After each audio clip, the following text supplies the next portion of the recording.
habis rugi. Pertamina tunjukkan kinerja yang positif. Baru-baru ini, Pertamina mengumumkan kerugian selama semester 1 2020.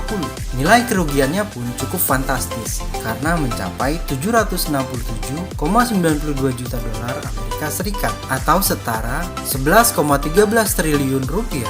Ditinjau dari manajemen bisnis dan strategi ekonomi, kerugian itu sebenarnya cukup wajar. Pandemi COVID-19 diduga kuat menjadi sebab Pertamina merugi. Meski bukan sebab tunggal, tetapi pandemi membawa dampak yang kompleks dan luas bagi seluruh sektor bisnis global. Sepanjang paruh pertama tahun ini, Pertamina menghadapi 3 tantangan utama, diantaranya penurunan harga minyak mentah dunia, penurunan konsumsi BBM di dalam negeri, serta pergerakan nilai tukar dolar Amerika Serikat yang berdampak pada rupiah sehingga terjadi selisih kurs yang cukup signifikan. Kerugian itu tidak hanya dialami oleh Pertamina saja, banyak perusahaan migas juga mengalami kerugian akibat pandemi COVID-19.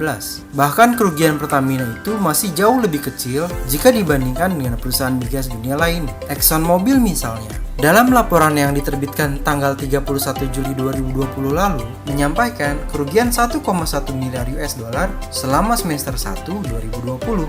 Meski begitu, Pertamina tidak ambil diam saja. Berbagai langkah diambil agar kerugian tidak berlanjut dan segera mencetak laba. Langkah strategis yang diambil manajemen diantaranya melakukan kebijakan efisiensi belanja operasional atau OPEX, pemotongan belanja modal atau CAPEX, melakukan skala prioritas untuk proyek-proyek strategis, dan refinancing. Dengan kebijakan efisiensi tersebut, per Juli 2020, Pertamina mencatat volume penjualan seluruh produk sebesar 6,9 juta kiloliter atau meningkat 5% dibandingkan Juni 2020 yang 6,6 juta kiloliter. Sementara dari sisi nilai penjualan, pada Juli berada di kisaran 3,2 miliar US dollar atau terjadi kenaikan sebesar 9% dari bulan sebelumnya yang mencapai 2,9 miliar US dollar.